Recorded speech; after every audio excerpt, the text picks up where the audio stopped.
പച്ചമാങ്ങ സാലഡാണ് ഞാനിന്ന് പരിചയപ്പെടുത്താൻ പോണത്. അപ്പോൾ അതിന് ഞാൻ എടുത്തിട്ടുള്ളത് 3 പച്ചമാങ്ങയാണ്. ഒരുപാട് പുളിയുള്ള മാങ്ങ വേണ്ട.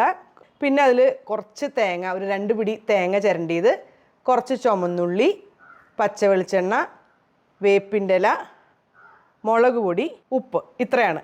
അപ്പോൾ ആദ്യം തന്നെ നമുക്ക് മാങ്ങ പൊട്ടിച്ച് നല്ലോണം കഴുകി തുടച്ചെടുത്തതാണ്. അപ്പോൾ അത് ചെറിയ ചെറിയ കഷ്ണങ്ങളായിട്ട് അരിഞ്ഞെടുക്കണം. കണ്ട, ഇങ്ങനെ വളരെ എത്ര ചെറുതാക്കണോ അതാണ് നല്ലത്.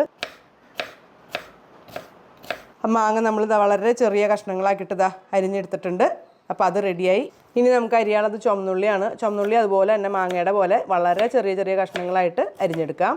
അപ്പോൾ ചുമന്നുള്ളി നമ്മൾ നല്ല കുരുകുരാന്ന് അരിഞ്ഞിട്ടുണ്ട്. ഒരു ചെറിയ തണ്ട് കറിവേപ്പിലയും ഞാൻ കുരുകുരാന്ന് കൈ കൊണ്ട് പിച്ചിട്ട് അതും കൂടെ ചേർക്കുകയാണ്. അപ്പോൾ ഈ ചുമന്നുള്ളിയും കറിവേപ്പിലയും കൂടെ നമ്മൾ അരിഞ്ഞു വെച്ച മാങ്ങയുടെ മുകളിലേക്ക് ചേർക്കാം. 1 ടീസ്പൂൺ മുളക് പൊടിയാണ് ഞാൻ ചേർക്കുന്നത്. ഓരോരുത്തരുടെ എരിവ് അനുസരിച്ച് മാറ്റം വരുത്താം. 1/2 ടീസ്പൂൺ ഉപ്പ് പൊടിയാണ് ചേർക്കുന്നത്. പിന്നെ നമുക്ക് കുറച്ച് ചിരണ്ടിയ തേങ്ങ ചേർക്കാം. പാത്രം ഒന്ന് മാറ്റിയത് ചെറുതായ കാരണം. ഇനി ഇതിൻ്റെ കൂടെ നമ്മൾ കുറച്ച് പച്ച വെളിച്ചെണ്ണ ചേർക്കുകയാണ്. ഇതിപ്പോൾ 2 ടീസ്പൂൺ പച്ച വെളിച്ചെണ്ണ ചേർക്കുന്നുണ്ട്.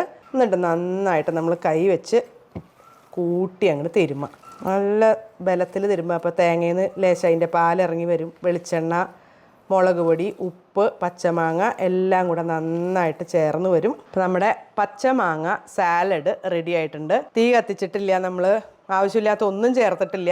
മാങ്ങയുടെ സമയമല്ലേ, അപ്പോൾ എല്ലാവരും പച്ചമാങ്ങ സാലഡ് ഉണ്ടാക്കി കഴിക്കണം.